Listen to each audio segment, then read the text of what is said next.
Če se dotaknem današnjih pogovorov, sva s kolegom ministrom namenila predvsem pozornost dvostranskemu sodelovanju med Avstrijo in Slovenijo, kjer lahko ocenjujem, da je sodelovanje zelo uspešno bilo tako v preteklosti in dogovorili smo se, da bo tudi v prihodnje tako.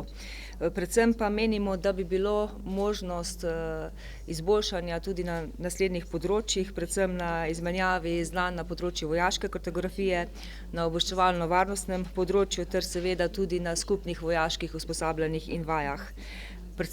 Ministru sem se tudi zahvalila tako za kadrovski in finančni prispevek Avstrije v NATO-vem centru odličnosti za gorsko bojevanje. Predstavili smo tudi aktivnosti povezane z počastitvijo 100. obletnice dogodkov Prve svetovne vojne in povabila avstrijsko vojsko, da sodeluje tudi na koncertu vojaških orkestrov, ki bo naslednje leto v Kobaridu. Želimo, da bi na tem dogodku sodelovali vsi narodi, ki jih povezuje Soška fronta. Prav tako sem kolega opozorila na projekt Pot miru od Alp do Jadrana, ki je tudi posvečen žrtvam Prve svetovne vojne, ki je trenutno uvrščen na poskusni seznam UNESCO-ve svetovne dediščine. Želimo pa si tukaj sodelovanje tako Italije kot Avstrije, da bi bil to mednarodni projekt. Pogovarjali smo se tudi o regionalnem sodelovanju v različnih pobudah, predvsem na področju razvoja, združevanja in souporabe skupnih zmogljivosti, na izobraževanju in usposabljanju, predvsem tudi kako smo vpeti v mednarodno okolje, kako Slovenija, kako Avstrija sodeluje v mednarodnih operacijah in misijah, kjer smo poudarili, da je težišče delovanja Slovenije še vedno območje Balkana, predvsem v operaciji KFOR, izpostavila pa sem tudi naš prispevek v operaciji EUFOR Mediteran Sofia in v sklopu tega je seveda pretežni del našega današnjega pogovora tekel okoli sodelovanja tako Avstrije kot tudi Slovenije v reševanju migrantske in begunske krize. Poudarili smo, da je pomembno dobro sodelovanje med vsemi državami, da je potrebno iskati skupno evropsko rešitev, da je potrebno odpraviti vzroke tam, kjer se nahajajo, zato da bi lahko ljudje živeli v državah, od koder prihajajo, da pa je lahko tukaj tudi sodelovanje Ministrstva za obrambo z Ministrstvi za notranje zadeve, za zunanje zadeve, da lahko iščemo in tudi nudimo že konkretne rešitve. In o tem bo tudi potekal pogovor na naslednjem srečanju CDC-ja.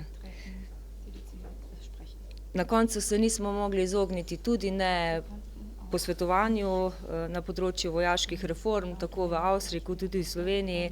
Ministra sem seznanila s tem, kaj je bilo v preteklosti, o sodelovanju Slovenske vojske, Ministrstva za obrambo, Uprave Republike Slovenije za zaščito in reševanje pri reševanju migrantske in begunske krize, spremembo zakonodaje, se pravi novega člena Zakona o obrambi, ki omogoča še boljše sodelovanje Slovenske vojske pri sodelovanju z slovensko policijo na meji in tudi pri ostalih nalogah, ki jih Slovenska vojska tako v podporo zaščiti in reševanju, civilni zaščiti, slovenski policiji, Ministrstvo za notranje zadeve nudi že od vsega začetka reševanja begunske in migrantske krize, kot seveda tudi do reform, ki jih imamo nekako na mizi v tem prihajajočem obdobju, novega zakona o obrambi, zakona o spremembah in dopolnitvah zakona o službi Slovenski vojski, pa tudi strateškega pregleda obrambe, ki bo nekako dajal tudi rezultate, kaj je potrebno na področju Ministrstva za obrambo,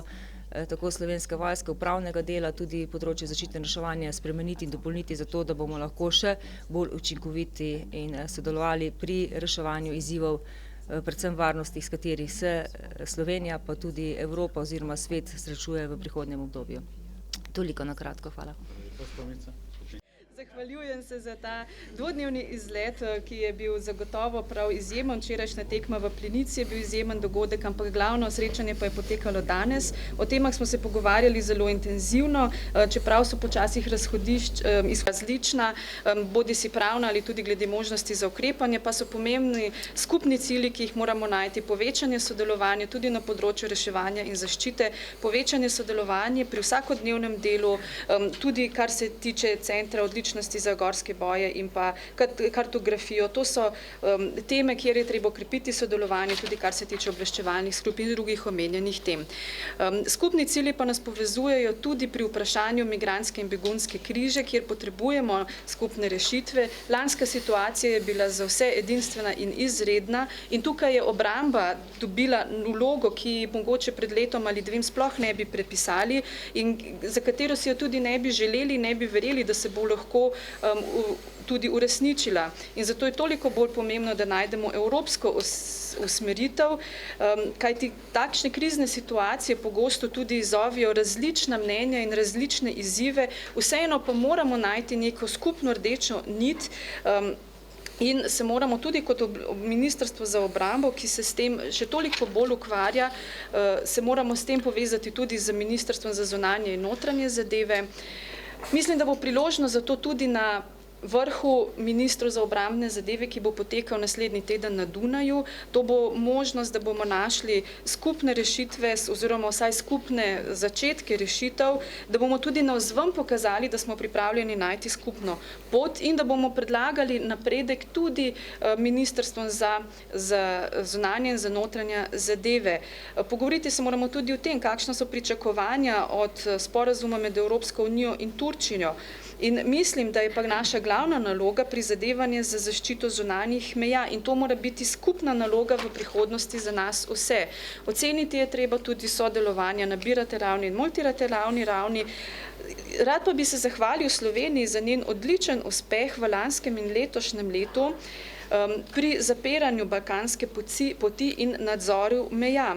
Tu ne gre le za uspeh Makedonije, ampak gre tudi za uspeh skupnega ukrepanja na balkanski poti, tako da smo sedaj lahko dosegli razbremenitev, ki jo občutimo, kajti naprimer ravno na meji med Slovenijo in Avstrijo obremenitve v tem trenutku ni več, občutimo jo iz drugih smeri, tako imamo še vedno vsak dan 100 do 120 prošenj za azil v Avstriji in pričakujemo, da ko bo vreme boljše, da bo teh prošenj še več.